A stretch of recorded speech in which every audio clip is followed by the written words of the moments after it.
Menurut dokter, seorang manusia harus istirahat malam yang cukup agar tidak rentan terkena penyakit. Namun dalam Islam dilarang terlalu banyak tidur malam karena ada ibadah malam yang jika dihitung-hitung maka jam tidur yang direkomendasikan dokter agar tetap sehat tidak tercapai. Ini keterangan dokter ini salah. Salahnya karena dia nggak rinci. Tidur malam yang dibutuhkan tubuh kita adalah tidur dari isya sampai tengah malam. Ini kebutuhan. Adapun tidur tengah malam sampai pagi itu ekstra, tambahan, bukan kebutuhan. Anda begadang jam 12 jam 1 malam sampai pagi nggak masalah. Tapi kalau Anda begadang dari isya sampai tengah malam itu yang masalah. Nah, jadi jangan berpikir bangun tengah malam mengganggu dan mengurangi jam istirahat, enggak. Jam istirahat yang dibutuhkan tubuh kita bukan tengah malam terakhir, tetapi tengah malam yang pertama. Dan Nabi kita salam seperti diriwayatkan Aisyah, Nabi kita selesai isya langsung tidur. Lalu nanti beliau bangun tengah malam atau sepertiga terakhir malam. Nah, lalu kemudian Nabi kita tidur qailulah lagi. Nah, kalau Anda menjalankan pola istirahat Rasulullah SAW, siang hari Anda usahakan qailulah. Tidur malam Anda dari isya sampai tengah malam atau sepertiga malam terakhir. Ini istirahat yang sangat cukup. Jadi keliru kalau dokter mengatakan tidur malam secara umum. Yang betul dirinci. Tidur malam ada dua. Tidur di awal malam, isya sampai tengah malam, inilah yang betul-betul kebutuhan. Adapun tidur sesudah itu hanya sebuah ekstra dan tambahan. Ibarat makan, kalau Anda tidur dari isya sampai tengah malam itu nasi dan lauk pauk. Tapi tidur Anda di akhir malam ini, ya setengah terakhir malam, itu cuman buah doang. Ada bagus, nggak jadi soal. Tahu dari mana? Alhamdulillah saya juga pernah baca, cuman saya nggak ngerti bahasa dokter.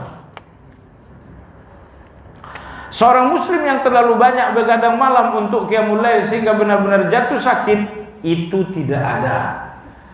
Yang ada adalah orang yang muslim yang nonton bola. Udah gitu kalah lagi. Jadi tidak, jemaah sekalian, begadang yang buat sakit itu begadang di awal malam. Kalau Anda begadang di akhir malam tidak akan bikin sakit. Di rumah biasanya kakak saya menjadi imam untuk sholat berjamaah. Saat tertentu, di saat waktu sholat dia belum siap untuk sholat, masih dengan aktivitasnya. Apakah saya harus menunggunya atau saya sholat sendiri duluan? Mudah-mudahan ini pertanyaan dari perempuan. Kalau ini dari laki-laki, mestinya ke masjid, bukan di rumah. Kenapa? Tujuan sholat jamaah itu bukan jamaahnya, tapi tujuan sholat jamaah itu adalah syiar. Apa? Syiar. Makanya ada azan. Kalau tujuan jamaah adalah jamaahnya aja, nggak perlu ada azan. Tapi harus ada azan dikumandangkan bila perlu dengan 5 mikrofon. Kenapa? Karena tujuan salat jamaah ini adalah syiar. Nah, kalau Anda berjamaah di rumah, itu jamaahnya oke, syiarnya nggak ada. Sehingga orang yang, bayangin, kalau semua kita sholat jamaah di rumah, Baitul Hikmah nggak ada orang. Orang datang, ada muslim di sini enggak? Ada sholat jamaah tapi tidak ada syiar karena sholatnya di rumah. Jadi ini yang dinamakan maqasidus syariah, tujuan syariat. Apa tujuan syariat dalam sholat jamaah? Jamaahnya kah? Bukan. Bukan itu tujuan syariat. Tujuan syariat adalah syiar. Sehingga orang yang datang ke daerah ini tahu, oh di sini ada muslim. Dia tahu. Baik. Tapi kalau pertanyaan ini dari perempuan, kakaknya masih sibuk dengan aktivitas, ya kasih nasihat. Kasih nasihat, udah kita sholat dulu deh. biar aktivitasnya berkah. Gitu ya. Kasih nasihat, kita sholat dulu, nanti aktivitasnya dilanjut biar berkah. Nah, kalau si kakak ini nggak mau juga, ya sudah tinggalkan. Gitu ya. Sholatlah sendiri. Apakah Konstantinopel yang dimaksud dalam tanda kiamat besar di mana akan ditaklukkan adalah Istanbul, Turki? Benar. Yang dimaksud dengan Konstantin bahasa dulu, Konstantinopel sekarang dalam bahasa Arabnya, lalu kemudian muncul dengan Istanbul. Apakah Konstantinopel yang maksud dulu adalah Istanbul? Insya Allah benar. Jika benar, mengapa harus ditaklukkan? Bukankah Turki adalah negara Muslim? Sekarang negara Muslim. Dulu tidak. Ya, dulu dikuasai oleh orang-orang non-Muslim. Maka alhamdulillah Jenderal Al-Fatih berhasil menaklukkan itu. Itu pun kalau hadisnya sahih. Kalau hadisnya sahih. Hadis itu berbunyi di antara tanda-tanda kiamat bahwa ada satu kota yang akan ditaklukkan. Dan kota ini sebelahnya laut dan sebelahnya lupa saya keterangannya. Kata Nabi, "Fala ni'mal amiru amiruha." Pimpinan terbaik adalah pimpinan yang menaklukkan kota ini, yaitu Muhammad Al-Fatih. Banyak ulama yang meragukan hadis ini sahih atau tidak. Ya, tapi kalau hadis ini sahih, maka yang dimaksudkan adalah Istanbul. Itu kalau hadisnya sahih. Karena Konstantinopel dulu ya Istanbul yang sekarang. Ya, yang berbatasan dengan banyak negeri dan terpisah oleh laut, yaitu. Bagaimana hukum memanggil seorang ibu dengan panggilan nama suaminya seperti ibu fulan? Karena hal ini sudah terbiasa dilakukan. Saya lihat kadang-kadang sebagian guru kita salah juga. Hal-hal seperti ini dihukumi berdasarkan tradisi.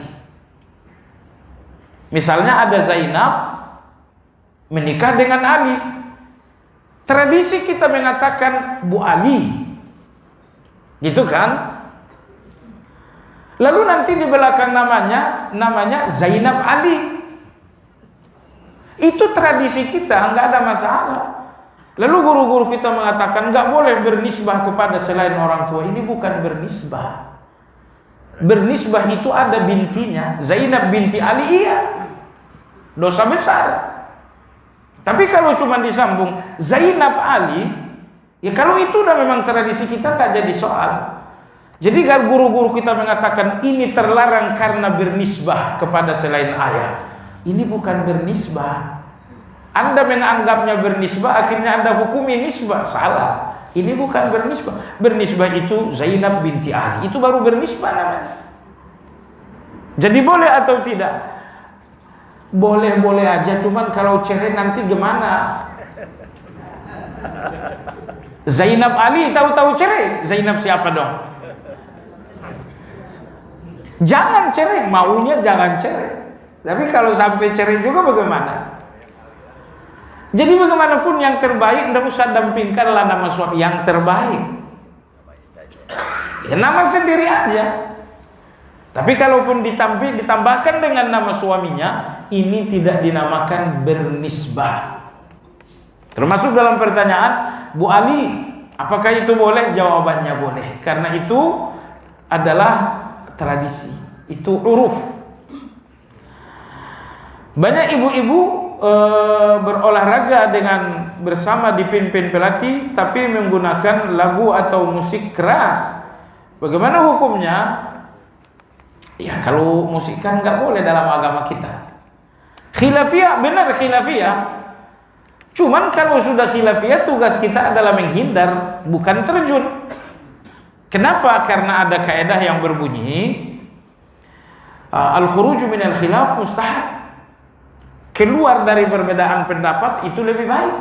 Ini mengatakan tak masalah, ini mengatakan masalah. Ya sudah keluar aja biar nggak jadi masalah. Itu ya. Jadi sebaiknya tidak diikuti. Atau kasih tahu kawan-kawan ya kita pakai bilangan aja deh 1, 2, 3 gitu. Kalau pakai murattal nggak bagus juga kan?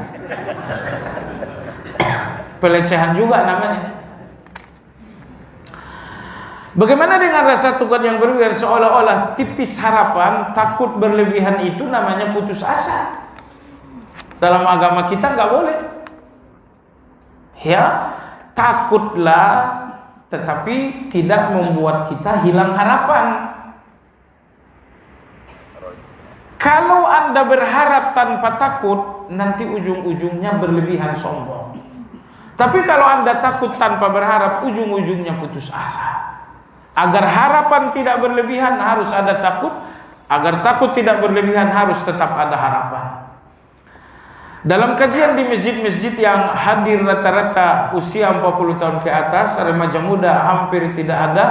Apa ini merasa aman dari makar Allah dan sekarang ini yang lahir banyak perempuan? Apa ini tanda-tanda? Oh ya, kalau tidak ada anak-anak 40 tahun, yang 40 tahun berarti punya anak kecil, ajak anaknya. Karena Anda mengeluh ini, yang datang 40-50 tahun, 17 tahun nggak ada. Ya tinggal Anda bawa aja, kan yang 17 tahun itu anak Anda kan? Yang 17 tahun nggak ada di masjid itu ponakan Anda bukan? Tinggal Anda bawa saja. Baik. Tapi saya katakan, memang usia seperti itu dulu sewaktu kita di usia mereka juga kita nggak di masjid. Anda 17 tahun dulu di mana Anda? Jadi apa yang Anda lihat ini adalah diri Anda zaman dahulu. Oh, ini anak nggak ke masjid, ini saya 20 tahun lalu. Betul tidak? Nah, tugas Anda di sini adalah dakwah, ajak. Baik. Bagaimanapun anak-anak ini usianya usia syahwat.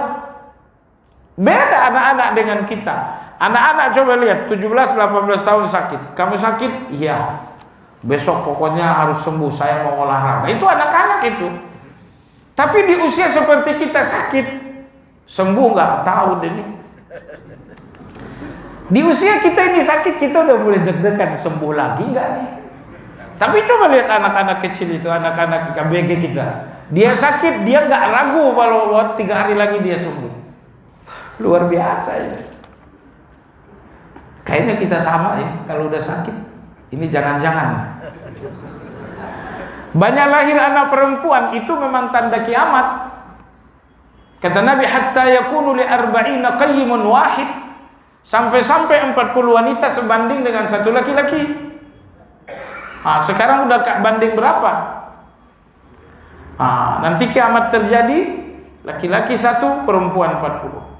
Mohon saran dan kiat apa untuk membangkitkan semangat pemuda untuk memakmurkan masjid. Ya, pertama mereka dilibatkan di masjid dulu. Kalau mereka nggak dilibatkan, mereka merasa kehadiran mereka tidak dibutuhkan. Misalnya anak muda ini bikin remaja masjid, berikan mereka tanggung jawab di masjid. Kalau mereka tidak diberikan tanggung jawab di masjid, sudah mereka tanggung jawabnya di depan televisi. Nah, tapi kalau anak-anak muda ini Anda berikan tanggung jawab masjid, misalnya besok yang ngitung kotak infak kamu ya, nah, besok yang ngatur anak-anak sholat Jumat kamu ya. Begitu anak-anak muda ini diberikan tanggung jawab masjid, insya Allah mereka akan datang. Tapi jangan salah, berikan mereka tanggung jawab dan tanggung jawab itu dihargai. Kalau tanggung jawab itu kemudian dilecehkan, oh kabur dia. Baik, ini tentu di samping nasihat. Baiklah jemaah sekalian yang saya hormati, kita sudahi dengan zikir kafaratul majlis. Subhanakallahumma wa bihamdika, asyhadu an la ilaha illa anta astaghfiruka wa atubu ilaik. Alhamdulillahirabbil alamin. Assalamualaikum warahmatullahi wabarakatuh.